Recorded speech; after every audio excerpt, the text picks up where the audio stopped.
കൊച്ചുകുട്ടി മൂന്നാമത്തെ നിലയിലുള്ളതായ ഒരു മുറിയുടെ ജനലരികിൽ നിന്നുകൊണ്ട് നിലവിളിക്കുകയാണ്. കാരണം ആ വീടിന് തീ പിടിച്ചിരിക്കുകയാണ്.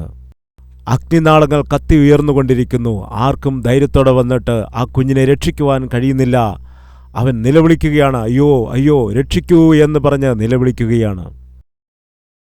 ഈ സമയത്ത് ആ കുഞ്ഞിൻ്റെ അപ്പൻ ഓടി വരികയാണ്. നോക്കുമ്പോൾ തീനാളങ്ങൾ വീടിനെ വിഴുങ്ങിക്കൊണ്ടിരിക്കുന്നു. മകൻ വീടിൻ്റെ 3-ാം നിലയിൽ നിലവിളിച്ചുകൊണ്ട് നിൽക്കുകയാണ്. ആ മകനെ നോക്കി അപ്പൻ വിളിച്ചു പറഞ്ഞു, മോനെ, ആ ജനലിൽ നിന്നും നീ പുറത്തേക്ക് ചാടുക. കത്തിക്കൊണ്ടിരിക്കുന്നതായ ആ വീട്ടിൽ നിന്നും ആ ജനലിൽ കൂടി നീ പുറത്തേക്ക് ചാടുക.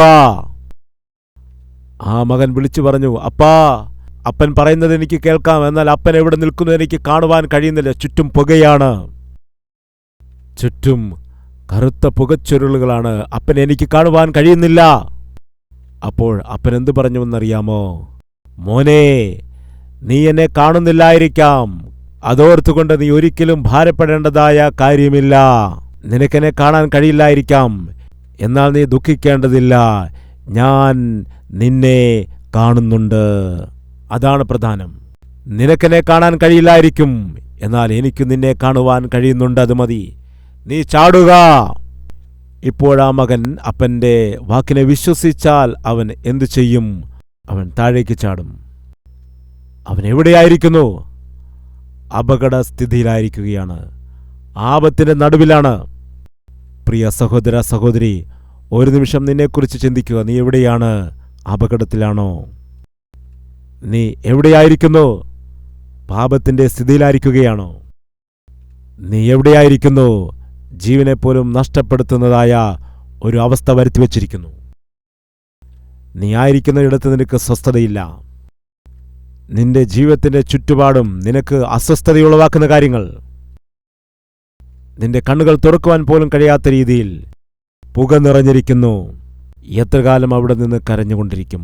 ദൈവം പറയുകയാണ്, അത് വിട്ടിട്ട് വരിക. ചില സന്ദർഭങ്ങളിൽ ദൈവത്തെ നമുക്ക് കാണുവാൻ കഴിയില്ലായിരിക്കാം. ദൈവത്തെ നമുക്ക് കാണുവാൻ കഴിയില്ലായിരിക്കും. എന്നാൽ സത്യമിതാണ്. എന്താണെന്നറിയാമോ? ദൈവത്തെ നിനക്ക് കാണുവാൻ കഴിയില്ലായിരിക്കാം, എന്നാൽ ഒരു വാസ്തവമുണ്ട്. എന്താണെന്ന് വെച്ചാൽ ദൈവം നിന്നെ കാണുന്നുണ്ട്, ശ്രദ്ധിക്കുന്നുണ്ട്. അവൻ പറയുകയാണ്, നിനക്ക് എന്നിൽ വിശ്വാസമുണ്ടെങ്കിൽ നീ ധൈര്യത്തോടെ വരിക, ചാടുക, ഞാൻ പിടിക്കാം. ആ കൊച്ചു പയ്യൻ വിശ്വസിച്ചെന്തു ചെയ്തെന്നറിയാമോ? തൻ്റെ ജീവനെടുക്കാൻ പോകുന്നതായ ആപത്തിൻ്റെ നടുവിൽ നിന്നും താഴേക്ക് ചാടി. അവൻ ചാടുമ്പോൾ ഒരേ ഒരു വിശ്വാസമാണ് അവൻ്റെ മനസ്സിൽ, എൻ്റെ അപ്പൻ എന്നെ കാണുന്നുണ്ട്. അങ്ങനെ ചാടിയതുകൊണ്ട് അപ്പൻ്റെ കയ്യിൽ സുരക്ഷിതമായി വന്നു വീണു. അപകടത്തിൽ നിന്നും അവൻ രക്ഷപ്പെട്ടു. അവൻ്റെ അപ്പൻ്റെ ശബ്ദം അവൻ കേട്ടു. അവൻ്റെ അപ്പൻ അവനെ കാണുന്നുവെന്നവൻ വിശ്വസിച്ചു. വിശ്വാസം എന്താണ് ചെയ്തത്? ഏതു നിമിഷവും പ്രാണൻ പോയേക്കാവുന്ന അപകടം നിറഞ്ഞതായ ആ സാഹചര്യത്തെ വിട്ടിട്ട് അപ്പൻ്റെ കൈകളിലേക്ക് വീഴുവാനിടയായി. സുരക്ഷിതമായിട്ട് അപ്പൻ്റെ കൈകളിലേക്ക് വീണു. കണ്ടുകൊണ്ട് അവൻ്റെ അപ്പനെ കാണുവാൻ കഴിഞ്ഞു. ഇന്ന് ദൈവം അതാണ് പറയുന്നത്. നിന്റെ പഴയ ജീവിതത്തെ, ദൂഷിച്ചതായ ജീവിതത്തെ, നിന്റെ ദുശീലങ്ങളെ, ചീത്ത കൂട്ടുകെട്ടുകളെ ഉപേക്ഷിച്ചില്ല എങ്കിൽ എങ്ങനെ നിനക്ക് ദൈവത്തെ കാണാൻ കഴിയും? ദൈവത്തെ കേൾക്കുവാൻ കഴിയും? എങ്ങനെ ദൈവത്തിൻ്റെ അനുഗ്രഹത്തെ, ദൈവത്തിൻ്റെ നന്മകളെയൊക്കെ എങ്ങനെ പ്രാപിക്കാൻ കഴിയും? എങ്ങനെ നേടിയെടുക്കുവാൻ കഴിയും? അവർ കേട്ടു, വിശ്വസിച്ചു, യേശുവിനെ കണ്ണുകൊണ്ട് കാണുകയും ചെയ്തു. അന്ധനായ മനുഷ്യൻ കേട്ടു, വിശ്വസിച്ചു, തൻ്റെ പഴയ ജീവിതത്തെ ഉപേക്ഷിച്ചു, യേശുവിനെ കണ്ണുകൊണ്ട് കാണാനിടയായി. അതുപോലെ യേശുവിനെ കണ്ടതിൻ്റെ ശേഷം ആട്ടിടയന്മാർ, അവർ വീണ്ടും ആടുകളെ മേയ്ക്കാൻ വേണ്ടി പോയില്ല. പഴയ ജീവിതത്തിലേക്ക് അവർ തിരിഞ്ഞുപോയില്ല. ബൈബിളിൽ എന്താണ് നമ്മൾ കാണുന്നത്? അവർ യേശുവിനെ കണ്ടതിൻ്റെ ശേഷം അവർ തിരിച്ചുപോയി ആ ദേശത്തെല്ലായിടത്തും യേശുക്രിസ്തുവിനെ കുറിച്ചുള്ളതായ സുവിശേഷത്തെ, ശുഭവാർത്തയെ അറിയിക്കാനിടയായി. ഞാനൊരു ചോദ്യം നിങ്ങളോട് ചോദിക്കട്ടെ. യേശുക്രിസ്തുവിൻ്റെ ജനനത്തെ സംബന്ധിച്ചുള്ളതായ വാർത്ത ഏറ്റവും ആദ്യം ലോകത്തോട് വിളിച്ചു പറഞ്ഞത് ആരാണെന്നറിയാമോ? പ്രവാചകന്മാരല്ല, പാസ്റ്റർമാരല്ല, പരീശന്മാരല്ല, ശുശ്രൂഷ ചെയ്യുന്നവരുമല്ല. ആരാണെന്നറിയാമോ? ആട്ടിടയന്മാർ ആയിരുന്നു. അതിൻ്റെ അർത്ഥം എന്താണ്? യേശുക്രിസ്തുവിനെ കുറിച്ചുള്ളതായ സുവിശേഷം അത് ആർക്ക് വേണമെങ്കിലും പങ്കുവയ്ക്കാൻ കഴിയും. എന്നാൽ പങ്കുവയ്ക്കാൻ ആർക്ക് കഴിയുമെന്നറിയാമോ? യേശുവിനെ കണ്ടുമുട്ടിയവർക്ക് മാത്രമേ കഴിയുകയുള്ളൂ. യേശുക്രിസ്തു ഉള്ളിൽ ജീവിക്കുന്ന ആളുകൾക്ക് മാത്രമേ യേശുക്രിസ്തുവിനെ കുറിച്ചുള്ള വാർത്ത ലോകത്തിന് വെളിപ്പെടുത്തുവാൻ കഴിയൂ. ദൈവം ഇന്ന് വളരെ വ്യക്തമായി എന്നോട് സംസാരിച്ചു. എൻ്റെ ദുഷിച്ച പഴയ ജീവിതത്തെ ഞാൻ ഇന്ന് ഉപേക്ഷിക്കുകയാണ്. എൻ്റെ യേശുവിനെ സ്വന്തം രക്ഷിതാവായി ഞാൻ ഇന്ന് സ്വീകരിക്കുകയാണ്. ആ യേശുവിനെ എനിക്ക് വേണം. യേശുവിനെക്കുറിച്ച് എനിക്ക് അറിയണം. യേശുവിനെ എനിക്ക് കാണണം. യേശുവിനെക്കുറിച്ച് മറ്റുള്ളവരോട് പറയണം.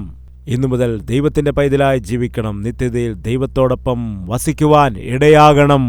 ഇങ്ങനെ ആഗ്രഹിക്കുന്നവരുണ്ടെങ്കിൽ ആയിരിക്കുന്ന ഇടത്തു തന്നെ ഇരുന്ന് ദൈവത്തോട് പ്രാർത്ഥിക്കാമോ?